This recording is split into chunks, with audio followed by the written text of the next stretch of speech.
Nobody's Boy. Chapter 26. Bitter Disappointment. When we got to the street, the clerk hailed a cab and told us to jump in.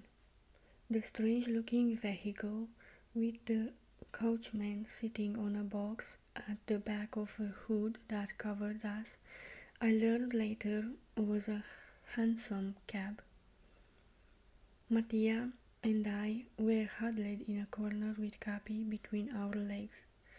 The clerk took up the rest of the seat. Mattia had heard him tell the coachman to drive us to Bethal Green. The driver seemed none too anxious to take us there. Mattia and I thought it was probably on account of the distance. We both knew what green meant in English, and Bethnal Green undoubtedly was the name of the park where my people lived. For a long time the cab rolled through the busy streets of London. It was such a long way that I thought perhaps their estate was situated on the outskirts of the city.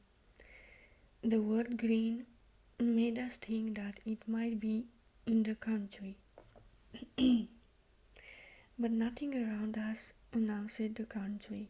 We were in a very thickly populated quarter. The black mud splashed our cab as we drove along.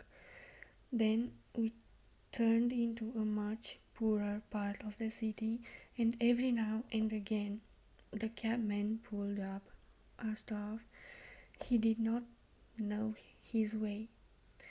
At last he stopped altogether, and through the little window of the hansom a discussion took place between Grat and Galley's clerk and the bewildered cabman.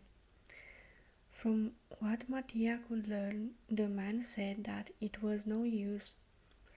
He could not find his way, and he asked the clerk which direction he should take. The clerk replied that he did not know, for the fact he had never been in that thieves' locality before. We both caught the word thieves. Then the clerk gave some money to the coachman and told us to get out of the cab. The man grumbled at his fare and then turned around and drove off. We were standing now in a muddy street before what the English call a gin palace. Our guide looked about him in disgust, then entered the swing doors of the gin palace. We followed. Although we were in a miserable part of the city, I had never seen anything more luxurious. There were gilt farmed mirrors everywhere, glass chandeliers, and a magnificent counter that shone like silver. Yet the people who filled this place were filthy and in rags. Our guide gulped down a drink standing before the beautiful counter, then asked the man who had served him if he could direct him to the place he wanted to find. Evidently he got the information he required, for he hurried out again through the swing doors, we following close on his heels. The street through which we walked now were even narrower, and from one house across the other were swung wash lines from which dirty rags were hanging. The women who sat in their doorways were pale, and their matted fair hair hung loose over their shoulders. The children were right naked, and the few clothes that they did wear were but rags. In the alley were some pigs wallowing in the stagnant water, from which a fetid odor arose. Our guide stopped. Evidently he had lost his way, but at this moment a policeman appeared. The clerk spoke to him and the officer told him he would show him the way. We followed the policeman down more narrow streets. At last we stopped at a yard, in the middle of which was a little pond. "This is Red Lion Court," said the officer. Why were we stopping it there? Could it be possible that my parents lived in this place? The policeman knocked at the door of a wooden hut, and our guide thanked him. So we had arrived. Mattia took my hand and gently pressed it. I pressed his. We understood one another. I was as in a dream when the door was opened and we found ourselves in a room with a big fire burning in the grate.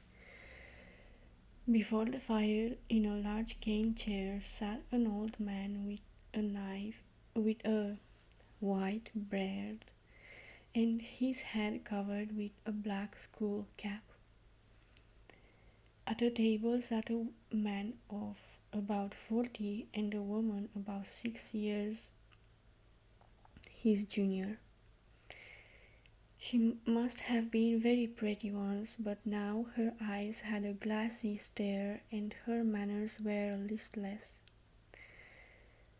Then there were 4 children, 2 boys and 2 girls, all very fair like their mother. The oldest boy was about 11, the youngest girl scarcely 3. I did not know what the clerk was saying to the man. I only caught the name Driscoll, my name, so the lawyer had said. All eyes were turned on Mattia and me. Only the baby girl paid attention to Capi. "Which one is Rémi?" asked the man in French. "I am," I said, and I'm taking a step forward. "Then come and kiss your father, my boy." When I had thought of this moment, I had imagined that I should be overwhelmed with happiness and spring into my father's arms, but I felt nothing of the kind. I went up and kissed my father. "Now," he said, "there's your grandfather, your mother, your brothers and sisters." I went up to my mother first and put my arms about her. She let me kiss her, but she did not return my caress. She only said 2 or 3 words which I did not understand. "Shake hands with your grandfather," said my father, and so gently he's paralyzed. I also shook hands with my brothers and my eldest sister. I wanted to take the little one in my arms, but she was too occupied with Capi and pushed me away. As I went from one to the other, I was angry with myself. Why could I not feel any pleasure at having found my family at last? I had a father, a mother, brothers, sisters, and a grandfather. I had longed for this moment. I had been mad with joy in thinking that I, like other boys, would have a family that I could call my own to love me and who I could love. And now I was staring at my family curiously, finding nothing in my heart to say to them, not a word of affection. Was I a monster? If I had found my parents in a palace instead of a hovel, should I have had more affection for them? I felt ashamed at this thought. Going over again to my mother, I put my arms round her and kissed her full on the lips. Evidently she did not understand what made me do this, for instead of returning my kisses, she looked at me in a listless manner. Then turning to her husband, my father, she shrugged her shoulders and said something that I could not understand, but which made him laugh. Her indifference and my father's laugh went right to my heart. It did not seem to me that my affection should have been received in such a way. "Who is he?" asked my father, pointing to Mattia. I told him that Mattia was my dearest friend and how much I owed him. Good, said my father. Would he like to stay and see the country? I was about to answer for Mattia, but he spoke first. That's just what I want, he exclaimed. My father then asked why Barberin had not come with me. I told him that he was dead. He seemed pleased to hear this. He repeated it to my mother, who also seemed pleased. Why were they both pleased that Barberin was dead? You must rather surprised that we have not searched for you for 13 years, said my father, and then suddenly to go off and look up this man who found you when you were a baby. I told him that I was very surprised and that I'd like to know about it. Come near the fire then, and I will tell you all about it. I flung the bag from my shoulders and took the chair that he offered me. As I stretched out my legs, wet and covered with mud, to the fire, my grandfather spat on the side, like an old cat that is annoyed. Don't pay any attention to him, said my father. The old chap doesn't like anyone to sit before his fire, but you don't need to mind him if you are cold. I was surprised to hear anyone speak like this of an old man. I kept my legs under my chair, for I thought that attention should be paid to him. You are my eldest son now, said my father. You were born a year after my marriage with your mother. When I married, there was a young girl who thought that I was going to marry her, and out of the revenge she stole you from us when you were 6 months old. We searched everywhere for you, but we did not go so far as Paris. We thought that you were dead until 3 months ago, when this woman was dying. She confessed the truth. I went over to France at once, and the police in that locality where you have been left told me that you had been adopted by a mason named Barberin who lived at Chavannes. I found him, and he told me that he had loaded you to a musician named Vitalis, and that you were tramping through France. I could not stay over there any longer, but I left Barberin some money and told him to search for you, and when he had news to write to Gret and Gallet. I did not give him my address here, because we are only in London during the winter. The rest of the year we travel through England and Scotland.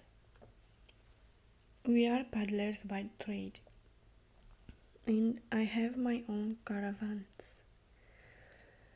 There, boy, that is how you have come back to us after 13 years. You may feel a little timid at first because you cannot understand us, but you will soon pick up English and be able to talk to your brothers and sisters. It wouldn't be long before you are used to us. Yes, of course, I should get used to them. Were they not my own people? The fine baby linen, the beautiful clothes had not spoken the truth. But what did that matter? Affection was worth more than riches. It was not money that I pined for, but to have affection, a family, and a home. While my father was talking to me, they had set the table for supper. A large joint of roast beef with potatoes. Round it was placed in the middle of the table. Are you hungry, boys? Asked my father, addressing Mattia and myself. Mattia showed his white teeth. Well, sit down to the table. But before sitting down, he pushed my grandfather Crane rocker up to the table. Then, taking his own place with his back to the fire, he commenced to cut the roast beef and have each one a fine big slice and some potatoes. Although I had not been brought up exactly on the principle of good breeding, I noticed that my brothers and sisters behaved very badly at table. They ate more often with their fingers, sticking them into the gravy and licking them without my father and mother seeming to notice them. As to my grandfather, he gave his whole attention to what was before him, and the one hand that he was able to use went continually from his plate to his mouth. When he let a piece fall from his shaking fingers, my brothers and sisters laughed. I thought that we should spend the evening together round the fire, but my father said that he was expecting friends and told us to go to bed. Beckoning to Mattia and me, he took a candle and went out to a stable that led from the room where we had been eating. In this stable were two big caravans. He opened the door of one, and we saw two small beds, one above the other.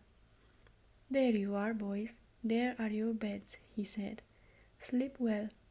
Such was the welcome into my family.